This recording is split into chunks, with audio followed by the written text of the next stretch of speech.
kali ini kita akan membahas pengalaman riset Pak Dokter tentang budaya populer di Korea. Oke, ya. Saya ralat Mas Teja ya, bukan budaya populer di Korea, tapi budaya populer Korea.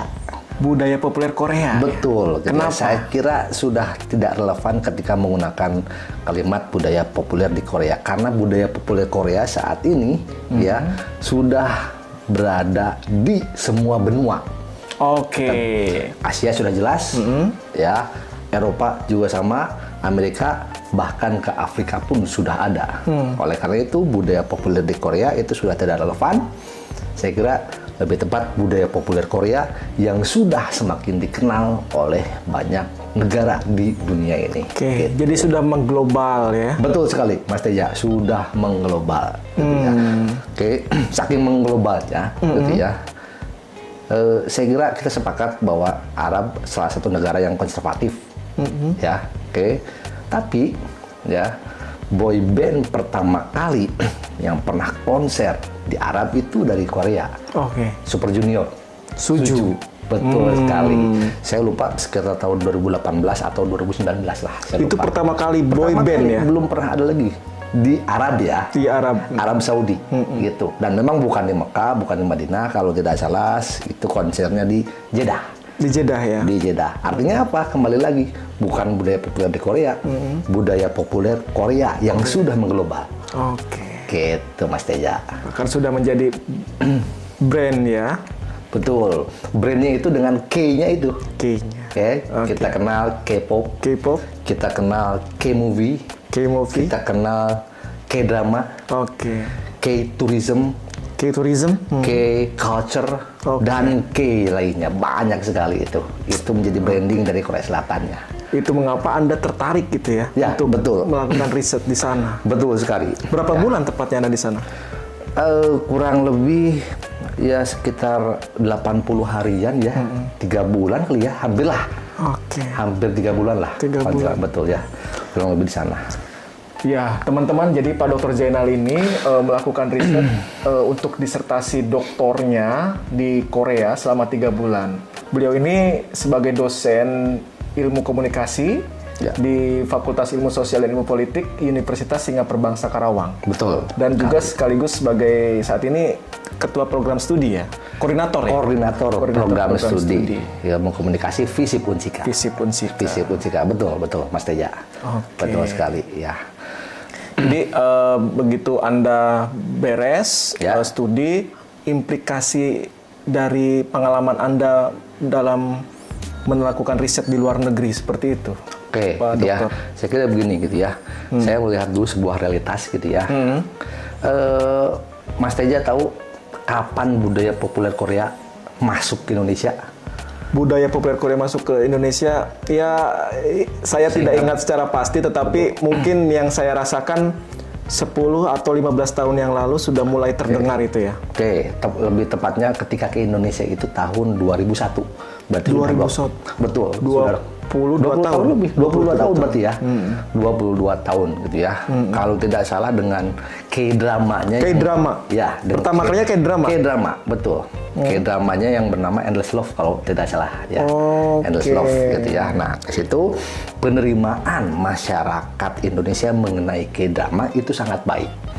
Gitu ya. Ketika sangat baik, otomatis ada supply on demand di situ ya. Ketika supply on demand semakin banyak, Korea memproduksi K-drama yang lainnya.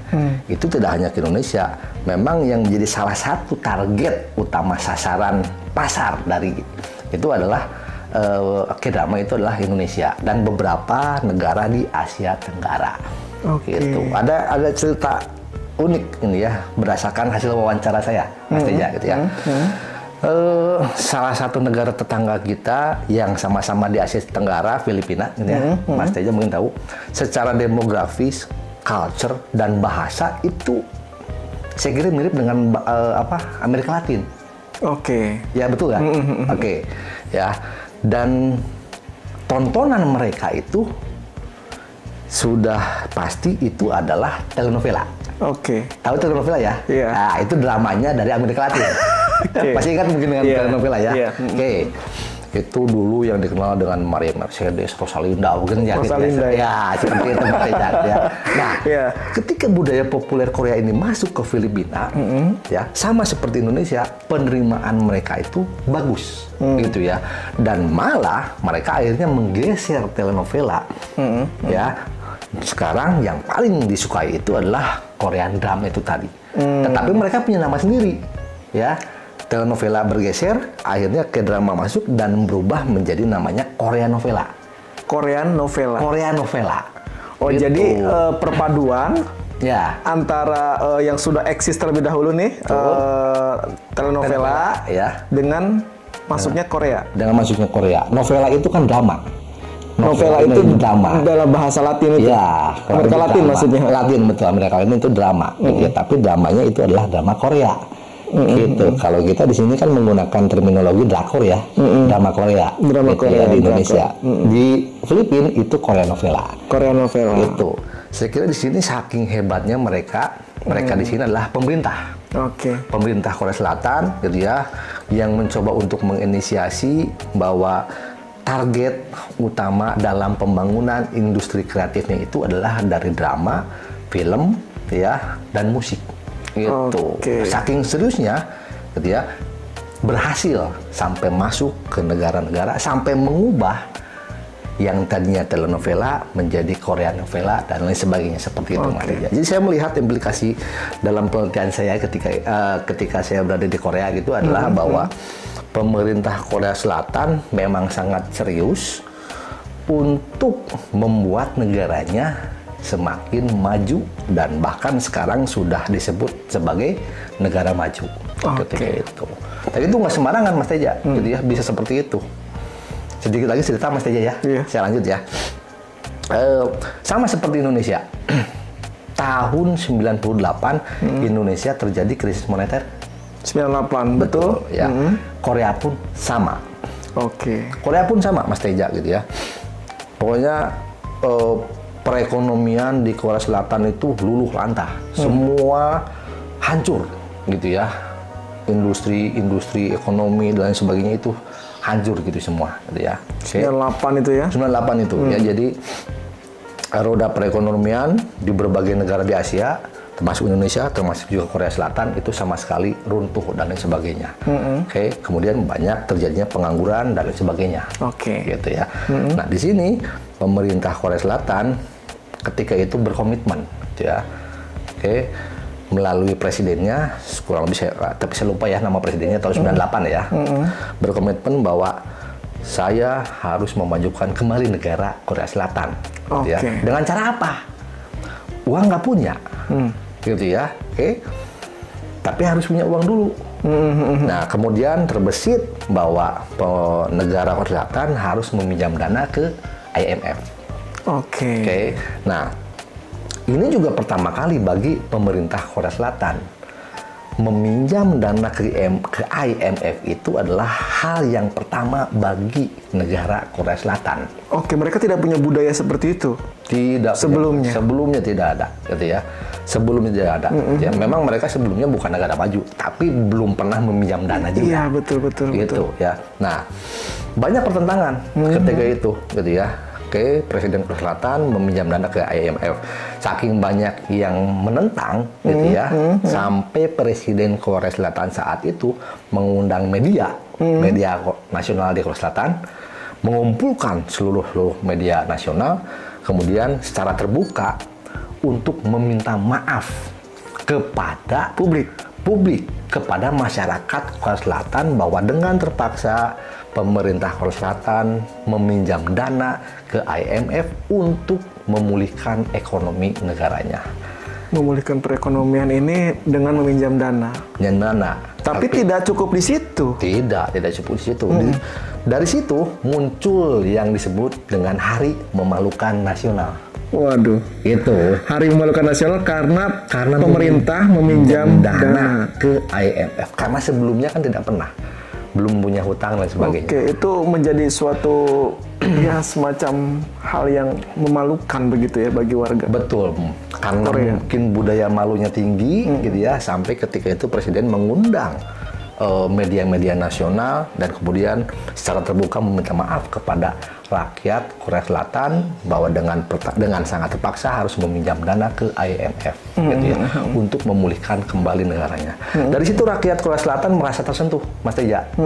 Ada sebuah pergerakan pengumpulan koin emas untuk diberikan kepada pemerintah untuk membantu meringankan beban pemerintah dalam memulihkan perekonomian. Walaupun secara nominal memang tidak cukup ya. Tetapi komitmen pesan dan betul gitu ya. Artinya gitu ya. Saya melihat di sini masyarakat Korea Selatan ketika itu pemimpinnya juga memiliki sebuah budaya budaya malu dan budaya meminta maaf dan sebagainya ya. Itu menjadi sebuah kekuatan bagi pemerintah Korea Selatan. Kurang lebih seperti itu, Mas Teja. Jadi ini ya beberapa pelajaran yang dapat dipetik ya. Dan betul.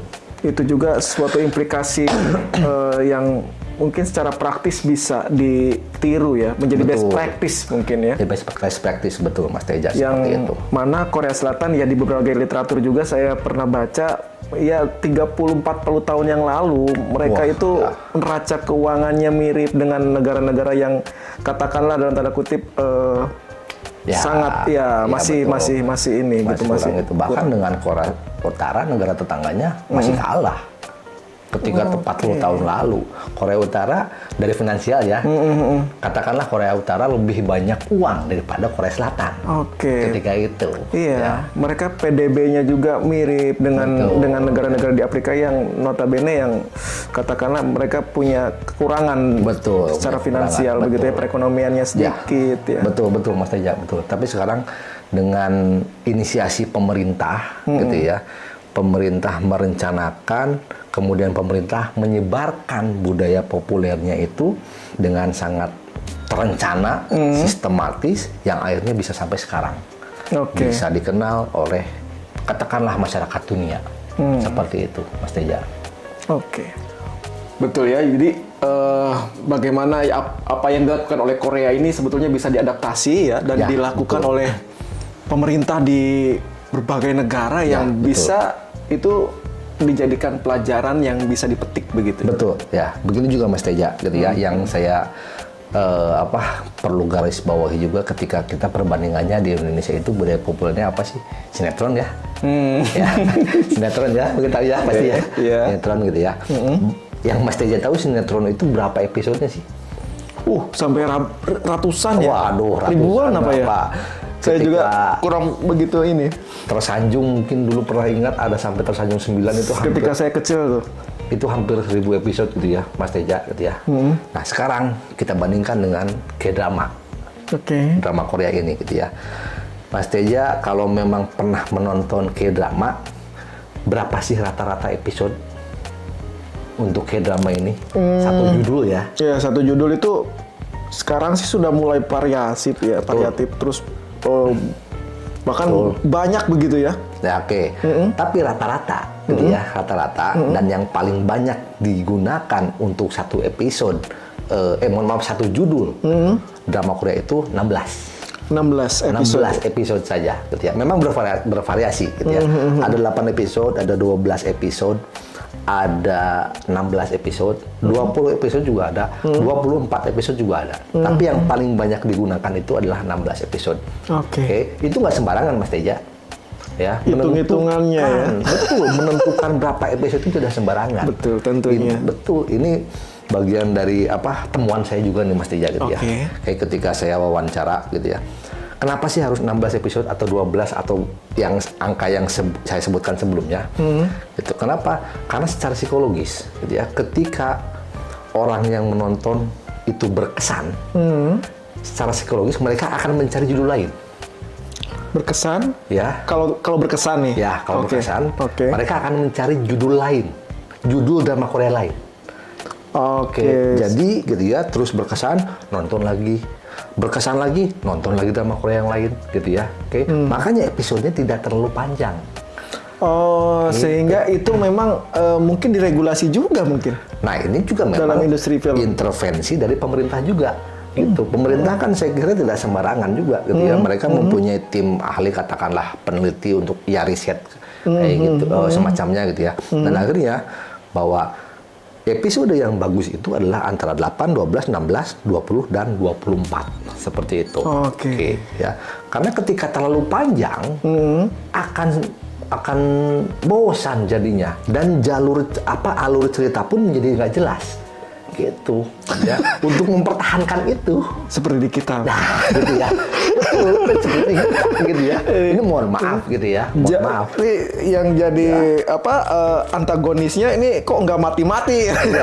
Ada pun mati, hidup kembali ya, bisa gitu, kurang lebih ya kayak gitulah gitu. Skenarionya itu, aduh gitu ya. Kayak saya kira juga bukan berarti seluruh drama Korea itu bagus, ada juga namanya yang gagal. Tapi yang lebih laku lebih banyak Mas Teja. Betul. Yang laku itu lebih banyak kayak gitu. Ya, belum lagi ada implikasi lain Mas Teja dari Korean drama ini. Apa? Wisata. Wisata Mas Teja gitu ya. Makanya disertasi saya memfokuskan ke K-pop, K-movie dan K-drama. Ini adalah tiga besar lah katakanlah yang bisa berimplikasi kemana-mana. Salah satunya wisata. Salah satunya wisata. Seperti apa? Contoh ya, ketika itu saya merencanakan berangkat ke Korea, kan saya bersama istri saya Mas Teja ya. Sebelum berangkat ke Korea, istri saya sudah punya list tempat wisata mana saja yang akan dikunjungi. Dari mana? Yang punya keperluan saya. Tapi yang menyiapkan list daftar yang harus dikunjungi istri saya. Dari mana coba? Dari Korea drama. Ya, itu dari satu orang istri saya. Ini bisa dibayangkan seluruh dunia dari drama Korea. Ya memang nggak dari drama Korea, tapi yang berkontribusi besar itu adalah drama Korea untuk wisatanya. Gitu. Karena apa? Ini balik lagi adalah hal yang baik dan bagus juga. Drama Korea ketika ada yang membuat film serial gitu ya, tolong kepada seluruh production house yang ada di Korea Selatan, tolong tampilkan wisata di Korea Selatan. Kita kasih gratis. Settingnya kita kasih gratis. Seperti itu. Di kita mahal Mas Teja, mau syuting di tempat wisata, mahalnya tuh luar biasa. Harus production house yang kuat secara finansial baru berani. Gitu. Jangankan mau syuting, ya kita mau podcast begini aja ini. Tempo hari ya. Iya betul. Gitu. Iya, selain wisata gitu ya. Apalagi elektronik, ya. Belum punglinya ya kalau di kita ya. Aduh. Ya itu ada gitu ya. Iya. Gitu. Elektronik. Ya, sekarang untuk handphone katakanlah. Korea Selatan punya Samsung. Gitu ya.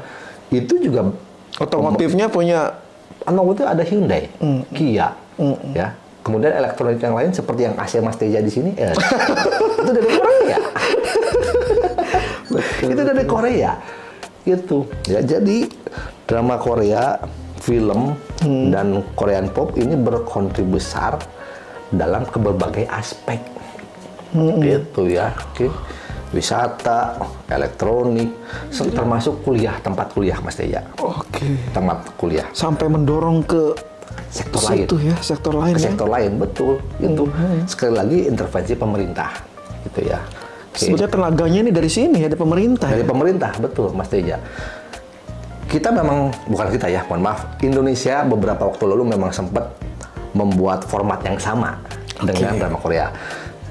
Layangan Putus pernah dengar Mas Aris itu ya, ya Mas Aris. Dari konsep dan format sudah bagus, gitu ya. Tapi ada satu yang saya sayangkan. Dari setelah serial Layangan Putus itu ratingnya tinggi dan penontonnya banyak, jadi orang malah ingin berbondong-bondong kemana? Ke Turki, Mas Teja. Kontribusi Turki ke Indonesia apa sih? Gitu ya.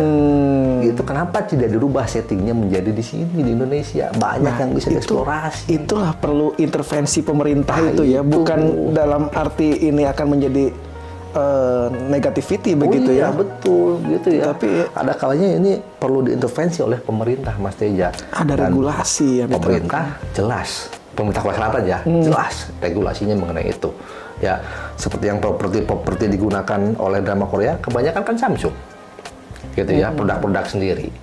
Ya, otomotifnya ada Hyundai, Kia. Gitu. Dan kemudian saya selama hampir 3 bulan di sana, saya hanya melihat satu mobil bermerek Toyota, Mas Teja. 3 bulan. Sekali, ya, gitu ya. Artinya apa? Mereka juga memiliki rasa nasionalisme yang tinggi. Gitu. Memang produknya juga bagus-bagus ya. Kira Hyundai, Kia, Samsung, gitu ya. Ada memang mobil-mobil Eropa, ada, cuman kan kelasnya beda. Mobil Eropa itu mungkin hanya dimiliki oleh kelas-kelas yang menengah ke atas. Iya. Gitu. Ya sama halnya kita lah begitu ya. Ya, kurang lebih sama seperti itu. Begitu Mas Teja. Itu kan buat saya menggelitik gitu ya. Kenapa gitu ya? Sinetron tidak bisa dengan drama serial Korea dikombinasikan gitu ya, supaya format dari sinetron itu bisa berubah gitu ya. Saya jadi greget gitu ya. Iya. Gitu. Sebetulnya itu bisa ya, kita coba bagaimana mungkin kan budaya kita juga tuh nggak kalah jauh ya. Betul Mas Teja. Bahkan kalau kita mau eksplorasi budaya kita kan lebih kaya lagi Mas Teja. Lebih kaya lagi. Betul, gitu Mas Teja. Itu implikasi secara praktis di mana sebetulnya ya ini menjadi best practice dan bisa dilakukan, diterapkan, diadaptasikan Ya. untuk dijadikan semacam program nasional begitu ya. Ya, betul ya. Program nasional sehingga bergerak bersama begitu. Ya, sama betul. halnya dengan Korea Selatan. Betul, ya. Karena tadi sampai ke sektor pendidikan pun itu punya terdampak secara positif ya. Betul gitu ya. Artinya kan ketika banyak yang ingin berkuliah ke Korea Selatan gitu ya, secara finansial pun pemerintah Korea Selatan dapat juga Mas Teja gitu ya. Tidak hanya dari aspek sosial, finansial pun mereka dapat. Gitu. Wisata sudah jelas. Gitu ya, semakin banyak orang yang membuat visa ke Korea Selatan. Visa itu kan jalan masuk ya untuk ke negara tersebut. Visa ya bayar. Untuk mana? Untuk pemerintah Korea Selatan. Seperti itu, gitu ya. Jadi ya sektor-sektor, berbagai macam sektor gitu ya, itu bisa terdampak dari mana? Yaitu 3 tadi ya, K-movie, K-drama, dan K-pop. Oke. Gitu ya. Oke. Jadi apa sih sebetulnya yang dilakukan itu secara konkret ya? Langkah-langkahnya itu apa? Apa Anda juga meneliti tentang hal itu, Pak Dokter?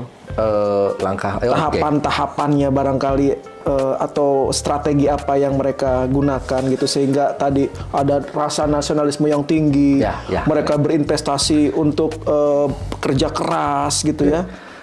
Dan sebagainya. Saya melihat seperti ini Mas Teja gitu ya.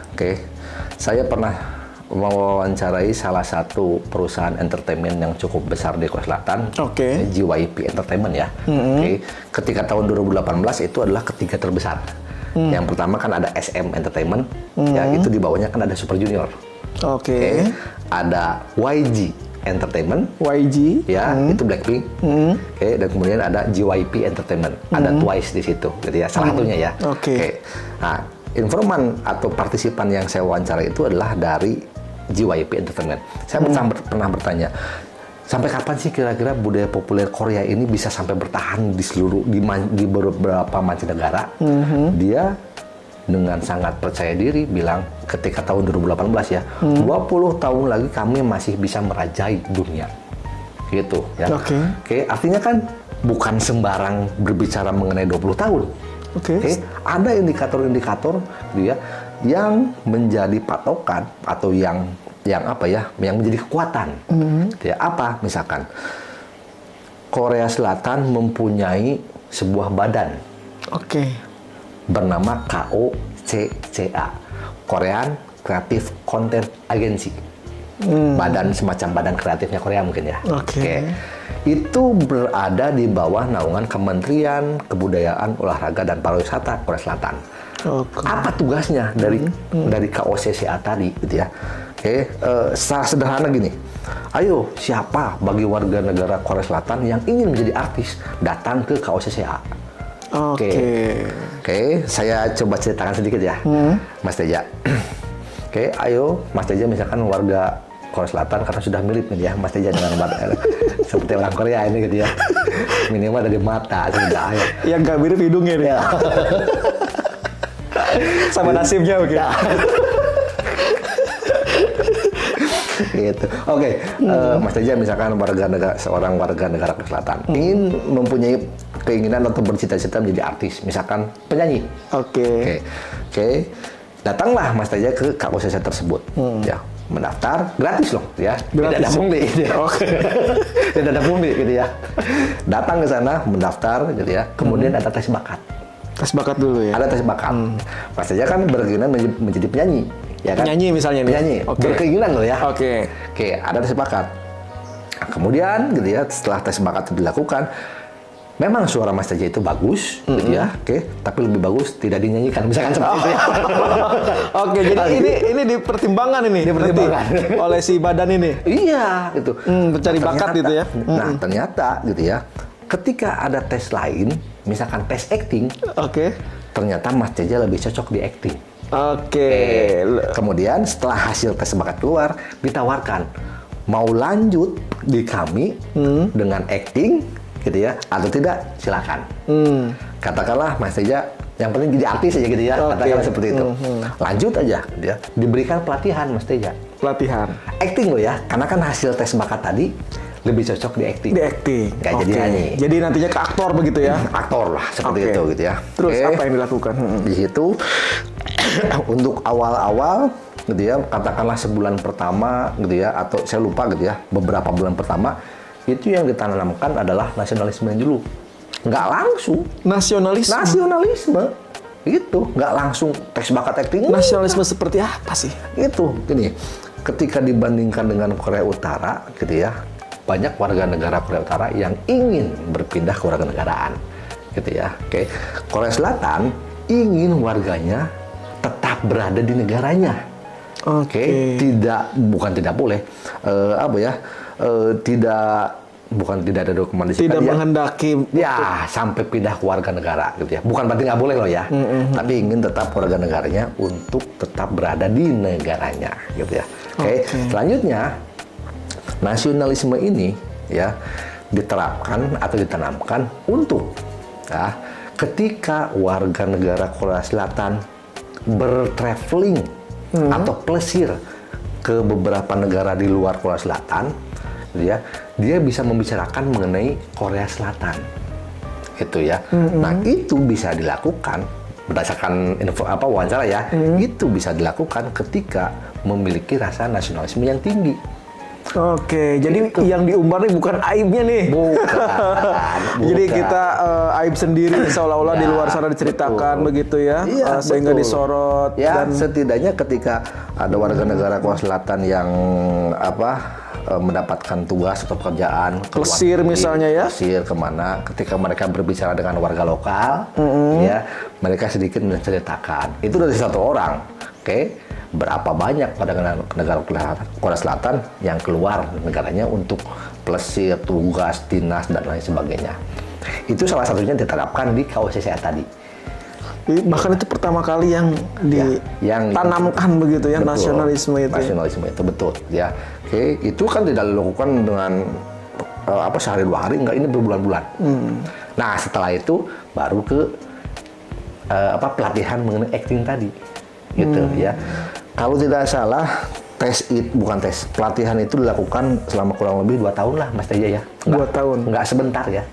Enggak sebentar, karena Korea Selatan menghindari artis secara instan. Menghindari ya. Nah, kemudian katakanlah 2 tahun beres, sudah mapan dan sudah siap untuk menjadi aktor, dipanggillah para perusahaan entertainment tadi. Gitu ya. Ini katakanlah saya punya orang baru nih, baru selesai dilatih, silakan dites, barangkali ada yang tertarik. Ya, ketika dites, gitu ya, dari perusahaan entertainment ada yang tertarik, saya mau, gitu ya, ini akan saya ambil, diambil oleh salah satu perusahaan entertainment, langsung diorbitkan untuk menjadi aktor, tidak, maksudnya tetap dilatih lagi oleh perusahaan entertainment tersebut untuk semakin mapan menjadi seorang aktor. Gitu ya. Setelah dikatakan siap, baru dia diorbitkan untuk menjadi seorang aktor. Jadi prosesnya lumayan cukup lama, Mas Teja, ketika akan menjadi artis. Gitu. Makanya artisnya pun tidak kaleng-kaleng. bukan berdasarkan viralnya begitu. Iya, betul. Itu kan instan viral, gitu ya. Down lagi cepat. Gitu. Jadi prosesnya memang cukup panjang dan nggak sembarangan, saya kira seperti itu. Jadi betapa dijaga ya kualitas itu ya. Kualitas betul, Mas Teja. Kualitas itu yang dijaga. Sekali lagi apa? Intervensi dari pemerintah Korea Selatan. Oke. Gitu yang membuat regulasi sedemikian rupa, gitu ya, bahwa artis hindari yang instan. Gitu, Mas Teja.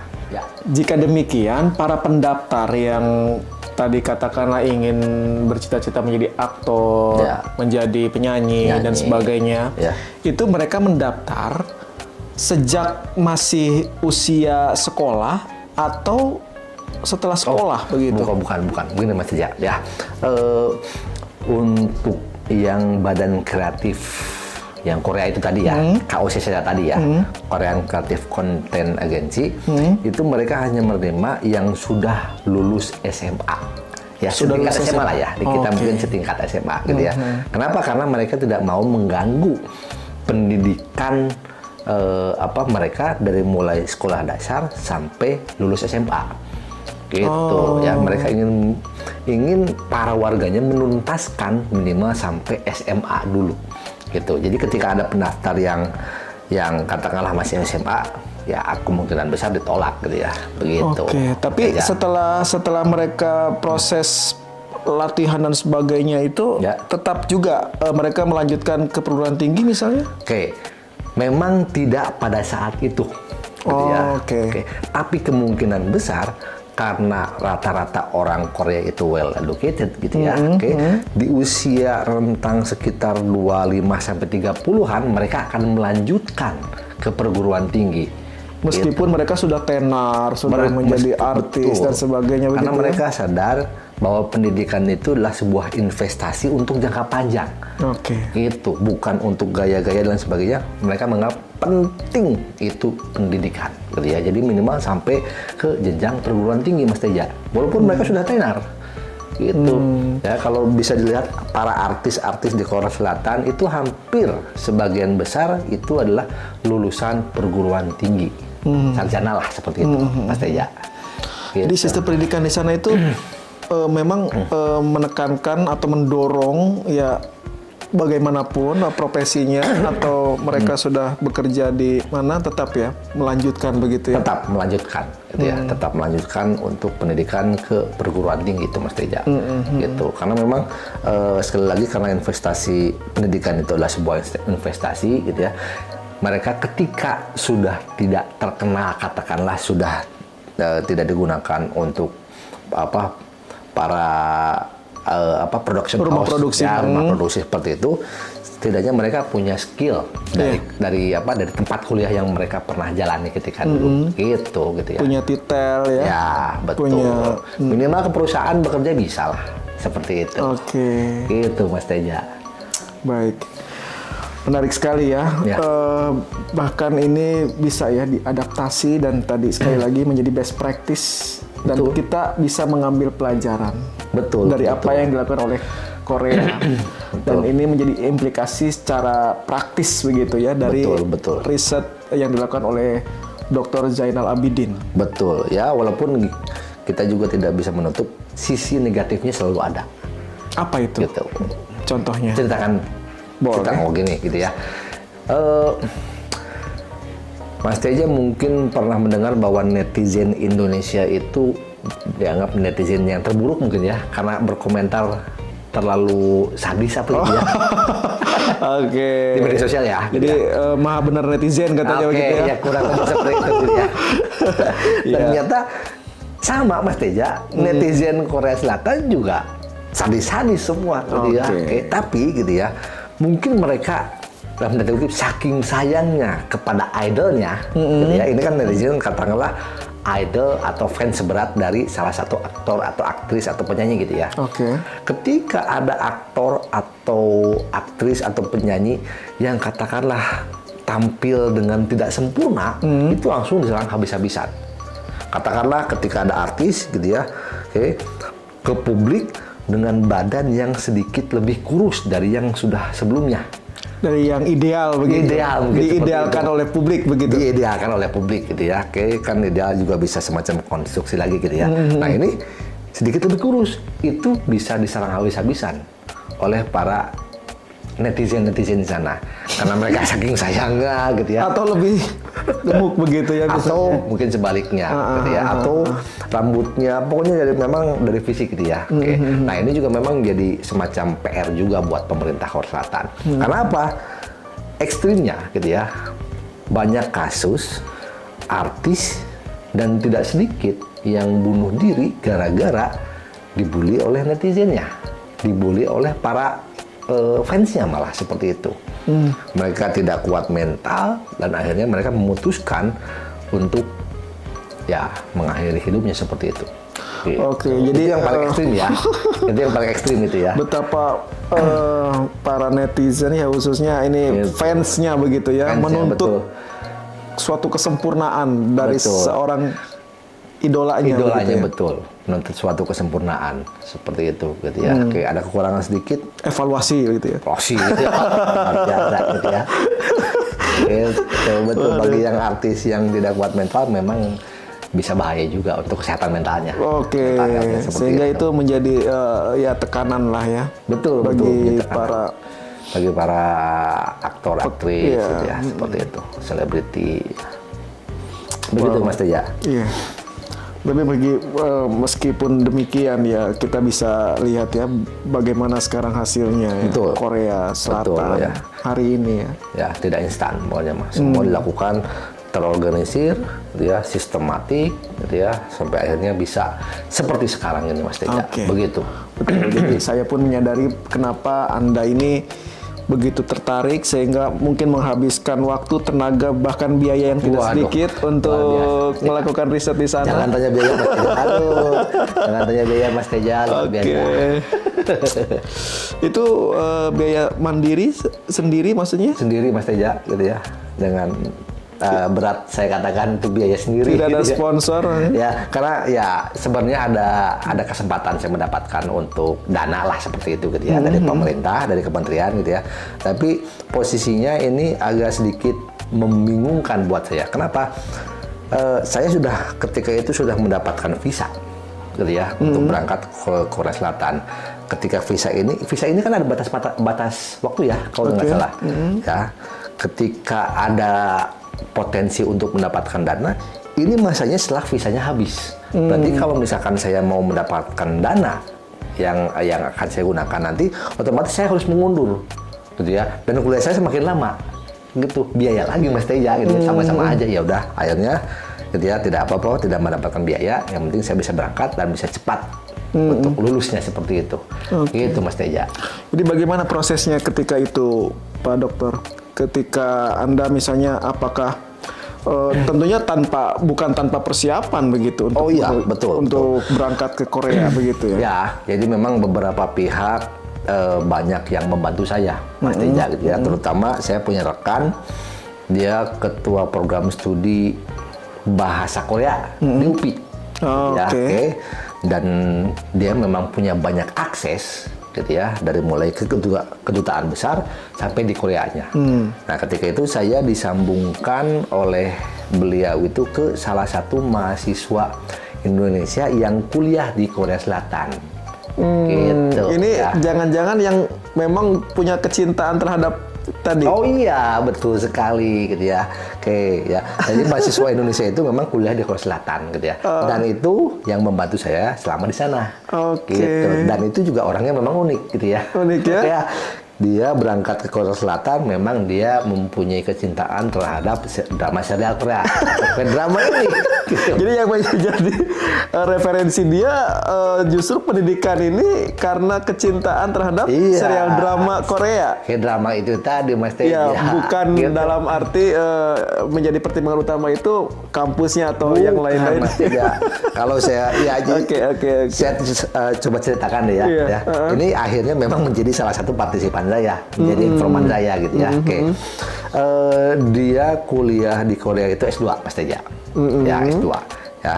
Dan sebelumnya dia menjadi mahasiswa S2 di salah satu perguruan tinggi negeri di Jogja. Gitu ya. Oke. Nah, saya kira kampusnya pun nggak main-main ketika di Jogja, Mas Teja. Bukan kampus sembarangan lah, gitu ya. Bukan kampus sembarangan. Nah, dia memang sudah beberapa kali mencoba mencari beasiswa, ya. Kemudian dia tes, gagal. Ya, yang pertama. Tahun depannya dia coba lagi. Itu dia sudah berstatus sebagai mahasiswa S2 ya, di Jogja tadi ya. Dia coba lagi tahun depan, ya, untuk mendapatkan beasiswa, namun gagal lagi.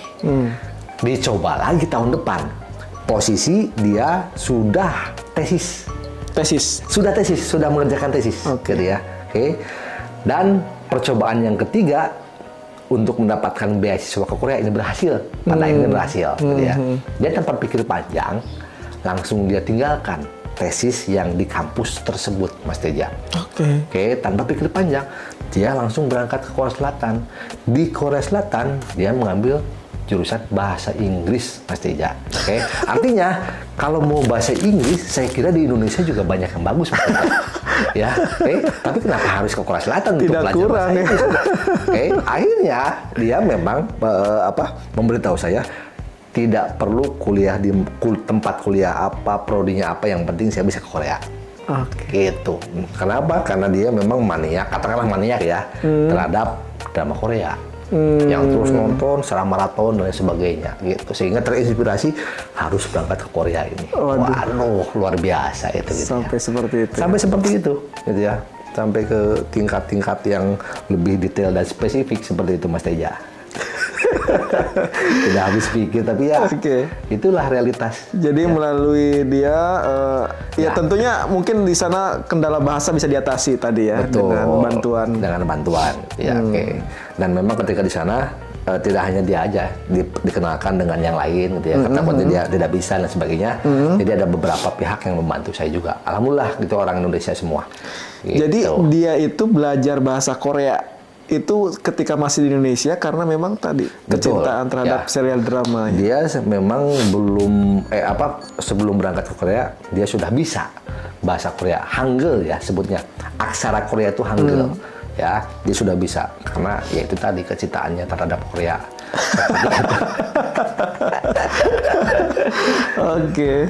Gitu Mas Teja. Menarik ya, Pak. Proposal sudah selesai waktu itu ya, ketika Anda sebelum berangkat tentunya. Proposal penelitian. Iya, betul. Jadi ya justru ketika proposal gitu ya, katakanlah seminar proposal gitu ya, di dalam tanda kutip ditantang lah oleh penguji ketika itu ya. Ini ketika penelitian ini dilakukan di Indonesia, saya kira tidak akan komprehensif gitu ya. Berani nggak ke Korea Selatan? Seperti itu, Mbak Teja. Saya berpikir ketika itu ini disertasi loh gitu ya. Artinya jenjang pendidikan paling tinggi. Artinya tidak akan ada S4, Mas Teja. Ini terakhir. Berarti memang saya harus benar-benar ya penelitian ini sesuai dengan passion. Gitu ya. Yang menjadi terukur kepakaran Anda lah nanti, minat Anda lah. Bisa lah disebut seperti itu. Akhirnya saya menyanggupi gitu ya. Walaupun dengan beberapa macam pertimbangan, terutama biaya ya gitu ya. Yang akhirnya memutuskan oke lah penelitian ini harus dilakukan di Korea Selatan. Gitu, Mas Teja. Jadi topiknya ini lebih bagaimana nih komunikasi, ilmu komunikasi dan Korea Selatan ini gimana nih? Jadi memang basic dari penelitian ini adalah budaya populernya, Mas Teja. Budaya populer memang kebanyakan rata-rata orang berpikirnya pasti di ranahnya kritis gitu ya. Saya mencoba untuk di ranah konstruktivis. Gitu, konstruktivis gitu ya. Bagaimana budaya populer ini menjadi menjadi sebuah branding dari negara. Jadi memang nation branding begitu, Mas Teja, yang menjadi disertasi saya. Gitu kan, ada personal branding, ada city branding gitu ya, dan ada nation branding. Begitu, Mas Teja. Gitu. Bagaimana implikasi teoritis dari disertasi Anda ini? Sekalian juga saya ingin menyampaikan ke para pemirsa, Mas Teja gitu ya. Penelitian saya ini menggunakan studi kasus. Studi kasus? Ya. salah satu penelitian yang memiliki paradigma konstruktivis, gitu ya. Kan ada fenomenologi juga, gitu ya. Ada etnografi juga, gitu ya. Dan ada studi kasus, gitu ya. Referensi, saya boleh mengatakan referensi, Mas Teja? Referensi saya menggunakan buku dari Ivona Lincoln dan Egon Guba dengan judulnya The Constructivist Credo tahun 2013. Di situ tuh membahas beberapa pendekatan dari paradigma konstruktivis, salah satunya studi kasus, gitu ya. Nah, Guba dan Lincoln bilang di situ bahwa studi kasus itu harus memiliki ciri khas atau keunikan. Ciri khas atau keunikan, ya, sehingga itu bisa disebut dengan kasus, ya. Karena studi kasus memang salah satu pendekatan yang cukup populer mungkin, Mas Teja, ya. Tapi gitu ya, saya melihat banyak yang salah pemahaman atau salah kaprah, gitu ya. Dalam menggunakan studi kasus ini. Menggunakan studi kasus. Studi kasus bla bla bla. Studi kasus bla. Itu studi kasus atau kasus di. Studi kasus atau kasus di mana? Gitu ya. Ada masalah sedikit, studi kasus. Masalah sedikit di kantor ini, studi kasus, gitu ya. Bukan tidak bisa. Kita harus lihat dulu syarat dari penelitian studi kasus itu harus memiliki keunikan. Karena kalau tidak ada keunikan, ya, buat apa diteliti dalam studi kasus, ya? Dalam studi kasus. Nah, sekarang yang menjadi pertanyaan, bagaimana tolak ukur hal tersebut bisa dikatakan unik atau ciri khas, gitu. Saya contohkan dalam penelitian saya, Mas Teja, ya. Basis dari penelitian saya itu adalah budaya populer.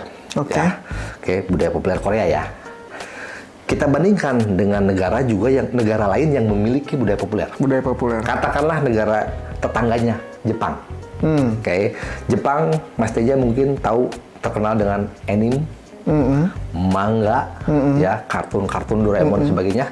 Itu juga salah satu bagian dari budaya populer yang juga terkenal. Itu sama-sama budaya populer, ya. Sama-sama negara Asia Timur, sama-sama memiliki budaya populer, Jepang dan Korea Selatan. Nah, sekarang kita cari, ada nggak perbedaan yang mendasar di situ? Ya, setelah saya melakukan penelitian, saya juga mencari berbagai macam referensi. Akhirnya saya mendapatkan satu, dan ini sangat krusial. Apa itu? Yang akhirnya disebut dengan keunikan tadi. Apa? Budaya populer Jepang yang terkenal dengan anime, manga, dan lain sebagainya, itu disebabkan tidak melalui pemerintah Jepangnya. Jadi betul-betul itu muncul dari dari apa ya, katakanlah pengusaha-pengusaha swasta di sana, gitu ya. Tanpa ada kontribusi dari pemerintah. Jepang, ya, gitu ya, mengatur regulasi mengenai itu. Kalau sekarang mungkin sudah ada.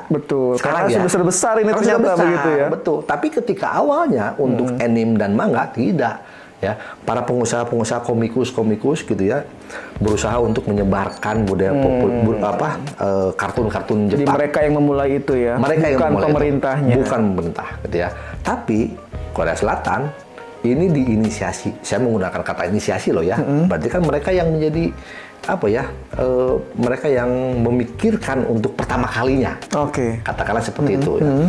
Pemerintah Korea Selatan yang menginisiasi bahwa dalam penyebaran budaya populernya ini dilakukan oleh pemerintah Korea Selatan. Ya, saya coba cari lagi dari negara lain, misalkan Amerika dengan Hollywoodnya. Ya, memang pemerintah Amerika saya kira tidak. Hollywood itu besar oleh perusahaan-perusahaan swasta. Itu, ya.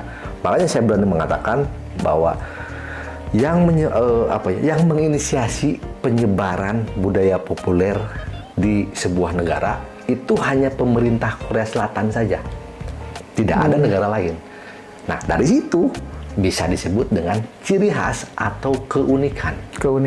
Ya. Dan ini berhasil, ya. Dan ini berhasil, gitu. Nah, itu baru bisa disebutkan sebagai penelitian studi kasus, bukan kasus di. Tuh. Jadi ada signifikansi, ya, antara ketika kita memahami studi kasus ini bukan berarti ya kasus di berbagai tempat begitu. secara ya ajaib begitu. Betul, tiba-tiba ya. ada masalah di kantor ini gitu ya. Dikatakan studi kasus. Itu kasus tidak gitu ya. Okay. Harus dicari dulu gitu ya. Makanya perkuat literasi. Karena tadi ya paradigmanya dari konstruktivis. Dari konstruktivis gitu.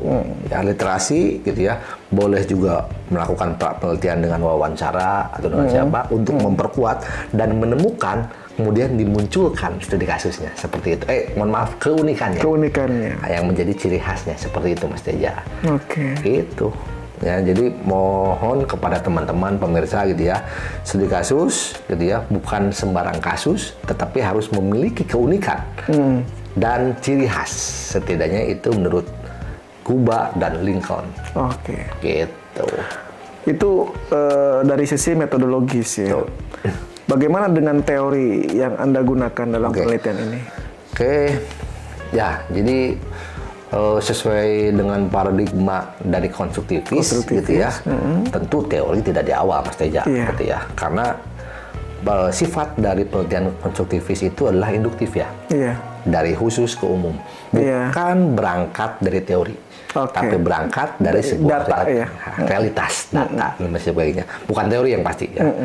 Nah, jadi di mana posisinya teori, gitu ya? Setelah kita melakukan wawancara dengan informan, jawaban-jawaban dari informan itu kemudian kita elaborasikan dengan teori. Gitu. Setidaknya di sini saya ada 4 teori yang digunakan, Mas Teja, ya. Teori culture performance, ya. Saya pakai teori dari HI1, teori soft power, ya, dari Joseph Nye ya. Kemudian saya pakai teori konstruksi sosial atas realitas Peter Berger, dan satu lagi teori fenomenologi dari Alfred Schut. Bukan metode loh ya di sini, fenomenologinya sebagai teori. Karena pengalaman yang tadi Mas Teja, orang Indonesia yang kuliah di Korea Selatan, pengalamannya apa? Gitu. Kemudian pengalaman tersebut dimaknai. Betul. Gitu. Ya. Jadi itu 4 teori gitu ya. Ini teori ini tidak bisa ditentukan di awal, nggak bisa. Gimana kita mau menentukan teori, kita ke lapangan aja belum Mas Teja. Itu ya. Sehingga harus induktif ini penelitiannya. Induktif, betul. Atau kuantitatif, itu baru deduktif. Di teori. Pak Dr. Zainal, jadi fenomenologi ini Anda jadikan jangkar teoritis begitu ya? Betul. Sebagai jangkar, tapi bukan hanya fenomenologi. Bukan hanya fenomenologi. Tadi ada saya ada 4 ya, gitu ya. Tadi ada cultural performance theory dari Victor Turner, ya. Ada soft power theory dari Joseph Nye, itu salah satu teori dari HI, gitu ya. Ya, hubungan rasional ya. Soft power ya. Soft power. Terus ada social construction of reality dari Peter Berger dan Thomas Lackman, dan fenomenologi Alfred Schut. Teori ya, bukan sebagai metode di sini. Itu Mas Teja. Jadi boleh secara singkat dijelaskan kenapa Anda menggunakan pendekatan teoritis dengan mengkonstelasikan beberapa dan teori begitu ya, dan mengelaborasinya ya, begitu betul, dalam penelitian saudara. Ya, ini kalau misalkan kuantitatif itu kan theoretical testing, pengujian teori. Ini jelas bukan. Ya, mungkin saya menggunakan terminologi theoretical gathering. Ya, pengumpulan teori yang tentunya bukan hanya dikumpulkan, tapi dielaborasikan, gitu ya. Dan gitu ya, ketika saya menentukan 4 teori ini tidak instan, Mas Teja, tentu dengan berbagai macam literasi yang harus saya baca, ada proses bimbingan juga, ketika itu dengan para promotor, gitu ya. Dan akhirnya tetapkan bahwa ini 4 teori ini yang sangat relevan dengan penelitian saya ini. Gitu ya. Pertama dari cultural performance theory dari Victor Turner, salah satu teori dari antropologi, karena Turner sendiri memang seorang antropolog, gitu ya. Bagaimana sebuah kebudayaan itu harus ditampilkan agar bisa menjadi sebuah identitas. Tidak disebutkan identitas. Ada performing ya. Betul, ada performa di situ. Tidak disebutkan apakah identitas tersebut harus personal atau kota, city dan sebagainya, tidak, gitu ya. Makanya saya bisa memasukkan teori tersebut. Bagaimana pemerintah Korea Selatan menjadikan budaya itu sebuah performa yang sangat tinggi, menjadikan sebuah kekuatan, di situ. Makanya masuk teori cultural performance dari Victor jadi Turner. Cultural inventory ini harus ditampilkan begitu ya. Ditampilkan, betul. Agar menjadi identitas. Agar menjadi identitas. Sebagaimana halnya misalnya batik kita ya. Betul. Batik, dan betul. beberapa cultural inventories yang lainnya. Bisa. Sehingga banyak mungkin ya isu ke belakang agar tidak diklaim oleh negara lain. Tidak diklaim dan karena sebagainya. ya tadi belum menjadi identitas. Belum jadi identitas. Sementara memang ini harus menjadi sebuah identitas. Harus ditunjukkan. Harus ditunjukkan. Nah sekarang ketika berbicara K-pop, ya boy band, asosiasi masyarakat dunia sudah bukan ke Amerika tapi ke Korea Selatan. Oke, mengenai boy band atau boy group atau girl band atau girl group seperti itu. Boy band, girl band, Korea. Seperti itu asosiasi mereka. Sudah jadi identitas dan jadi brand. Brand, betul. Karena memang disertasi saya nation branding juga. Tadi. Gitu. Nah kemudian untuk teori soft power ini tadi, gitu ya, saya ambil dari teori hubungan internasional atau HI, gitu ya. Kenapa? Karena budaya populer Korea ini juga digunakan sebagai diplomasi. Diplomasi budaya. Soft power ini kebalikan dari hard power, yaitu diplomasi menggunakan militer. Ini kebalikannya. Bagaimana budaya ini dijadikan alat untuk melakukan diplomasi dalam mempererat hubungan bilateral antar negara. Seperti itu. Jadi ya bagaimana seringnya konser-konser di Super Junior di Indonesia sudah pernah ya. Kemarin yang terbaru Blackpink gitu ya. Itu realitasnya Blackpink konser di Indonesia. Tapi di belakangnya itu adalah sebuah diplomasi juga Mas Teja. Diplomasi budaya. Begitu ya. Sehingga Anda menganggap perlu ya ini soft power dimasukkan ke dalam konstelasi ini sehingga dan dielaborasi begitu. Dielaborasi, betul. Gitu ya. Jadi ini ya teman-teman penggunaan bagaimana kalau tidak cukup dengan satu teori ya beberapa teori asal tadi kita bagaimana menggunakannya dengan alasan ya reasoningnya harus jelas. Gitu ya. Makanya perkuat literasi ya. Tidak hanya satu sumber, dari beberapa sumber kemudian kita kumpulkan dan kemudian kita tetapkan seperti itu Mas Teja ya. Selanjutnya ada teori tadi social construction of reality ya. Ini banyak terutama mahasiswa saya Mas Teja ya. Banyak yang menggunakan teori ini tapi salah dalam penamaan. Teori konstruksi sosial. Hanya itu saja. Padahal buku aslinya itu adalah social construction of reality. Konstruksi sosial atas kenyataan realitas ya. Seperti itu ya. Realitasnya adalah budaya populer sekarang sudah dikenal oleh banyak negara. Kemudian dikonstruksi oleh masyarakat bahwa yang tadi saya contohkan ketika mengingat boy band, ketika mengingat girl band, asosiasi mereka itu juga ke Korea Selatan. Sehingga itu sudah menjadi realitas. Sudah menjadi sebuah realitas seperti itu, Mas Teja gitu ya. Jadi tolong jangan salah mengenai teori ini adalah teori konstruksi sosial atas realitas. Sesuai dengan bahasa Inggrisnya, social construction of reality. Seperti itu. Ya. Kemudian satu lagi tadi ada Mas Teja, teori fenomenologi. Ya kan fenomenologi itu ada fenomenologi sebagai filsafat, fenomenologi sebagai metode, juga fenomenologi sebagai teori. Nah, di sini adalah fenomenologi sebagai teori. Saya melihat sebuah pengalaman dari seseorang. Pengalaman siapa? Saya mempunyai partisipan sebanyak 3 orang yang berasal dari Indonesia, berasal dari Perancis, dan berasal dari Thailand. Mereka semua kuliah di Korea Selatan. Kemudian pertanyaan saya ke mereka itu adalah apa sih pengalaman-pengalaman mereka ketika berkuliah di Korea Selatan itu seperti apa? Yang akhirnya pengalaman tersebut dimaknai oleh para informan tersebut. Dari Thailand bilang bahwa Korea Selatan itu adalah surga, Mas Teja. Kemudian dari Prancis, Korea Selatan itu, mohon maaf, saya kebalik. Dari Thailand mengatakan bahwa Korea Selatan itu adalah canggih. Dari Prancis mengatakan bahwa Korea Selatan itu adalah surga. Jadi artinya mereka semua memaknai. Memaknai itu. Memaknai secara beragam ya. Secara beragam. Berdasarkan pengalamannya. Berdasarkan pengalamannya. Dan itu menurut Alfred Sud. Gitu ya. Meaning of reality. Itu Mas Teja. Gitu. Meaning making proses ini tentunya ya juga karena mereka punya pengalaman dan bagaimana penghayatan mereka terhadap itu gitu. Betul, ya. Terhadap pengalaman tersebut ya. Betul, karena mereka sendiri mempunyai motif bagaimana mereka berangkat ke Korea Selatan itu apa motifnya. Gitu, dari motif kemudian dimaknai.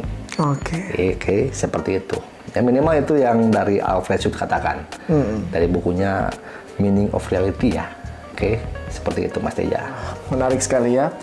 Anda mengkombinasikan, mengawinkan begitu ya? Ya, betul. 4 teori ya? 4 teori, betul. Ya, dalam penelitian disertasi saya. Lalu bagaimana Anda juga meramu ini, katakanlah, dengan pendekatan metodologis yang tadi, dengan studi kasus? Gini, sebenarnya studi kasus itu cukup mudah jika sudah menemukan keunikan gitu tadi ya. Seperti yang tadi sebelumnya sudah saya ceritakan bahwa keunikan dari penelitian saya itu adalah bahwa pemerintah Korea Selatan yang menginisiasi penyebaran budaya populernya. Tidak ada di dunia ini yang menyebarkan budaya populernya oleh pemerintahnya. Itu keunikan. Nah, apalagi yang harus dilakukan dalam penelitian studi kasus? Studi kasus itu bertumbuh pada 3 hal, Mas Teja. Sederhana gitu ya. Pertama, what? Ya, apa yang sedang terjadi? Gitu ya. Peristiwanya ya. Peristiwanya. What ini setara dengan deskripsi. Deskripsikan peristiwa yang sedang terjadi itu tadi. Itu ya. Kemudian setelah what, how. How dulu ya. Bagaimana itu bisa terjadi? Ini setingkat dengan eksplanasi, ya, atau penjelasan, atau interpretasi. Nah, kemudian yang terakhir itu adalah why.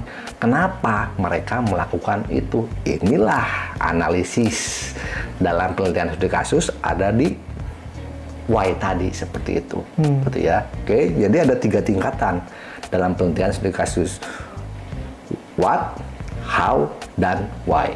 How itu untuk deskripsi, how itu untuk eksplanasi, dan apa tadi ya? Why. Sampai lupa nih Mas Teja ya. Why itu adalah untuk analisisnya. Seperti itu ya. Sebenarnya saya menemukan satu lagi Mas Teja dari penelitian saya, yaitu when. Ya. Ini memang kondisional. Ketika when ini memang menjadi sebuah temuan yang penting, masukkan when. Seperti dalam penelitian saya, when tahun 98 Korea Selatan adalah titik balik menjadi dari negara terpuruk menjadi negara yang akan maju ketika itu. Ya, sekarang sudah menjadi negara maju. Kalau memang when-nya tidak ada, nggak perlu dipaksakan harus ada. Gitu, Mas Teja. Menarik sekali ya. Begitu banyak, saya sampai membayangkan ya ketika ini ya kita katakanlah mengadaptasi apa yang dilakukan oleh Korea untuk negara kita. Lalu tadi pengalaman ya, ada meaning making proses. Ya. Terakhir, ini untuk refleksi ya. Bagaimana Anda merefleksikan pengalaman Anda ini sehingga itu menjadi makna apa? Jadi begini Mas Teja gitu ya.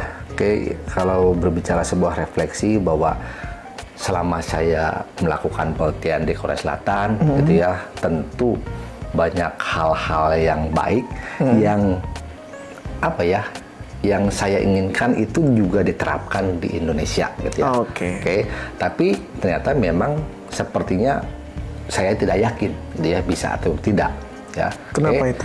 Pernah ada percobaan Mas Teja ya untuk membranding nama iPop, Indonesian pop ya, populer. seperti K-pop itu tadi ya.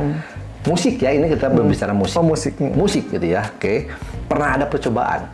Tapi gitu ya, karena mungkin dianggap terlalu mereplika apa yang berada di Korea Selatan gitu ya. Kemudian diterapkan di Indonesia, ternyata iPop ini tidak berjalan dengan baik yang akhirnya tidak banyak orang yang mengetahui juga gitu karena dianggap terlalu sama dengan K-pop gitu ya. Oke. Untuk hal-hal yang baik gitu ya, seperti saya melihat dari pemerintahnya Mas Teja gitu ya. Pemerintah harus bisa mengintervensi gitu ya dalam melakukan pengembangan khususnya untuk industri kreatif seperti itu gitu ya. Oke, seperti salah satu contoh yang sederhana ketika para sineas membuat film dan ingin menampilkan satu wisata di Indonesia, tolong didukung penuh oleh pemerintahnya gitu ya. Oke, kenapa? Karena wisata Indonesia kan tidak hanya Bali, Mas Teja. Banyak wisata di Indonesia ini gitu ya, dengan kurang lebih 17.000 pulau dan sebagainya gitu ya. Oke. Ini sangat lucu ketika saya berbicara dengan partisipan saya yang berasal dari Prancis, Mas Teja gitu ya. Ketika saya tanya Indonesia, dia tidak tahu. Ketika saya tanya Bali, dia tahu. Yaitu pemerintah saat ini mungkin dari dulu sampai sekarang lah ya terlalu fokus ke Bali gitu ya. Padahal banyak yang bisa dieksplorasi dari wisata-wisata yang ada di negara Indonesia ini. Jadi sebagai refleksi gitu ya, saya ingin gitu ya, mudah-mudahan pemerintah juga bisa mengintervensi untuk pengembangan industri kreatif dan tolong juga masuk juga ke dalam sinetron.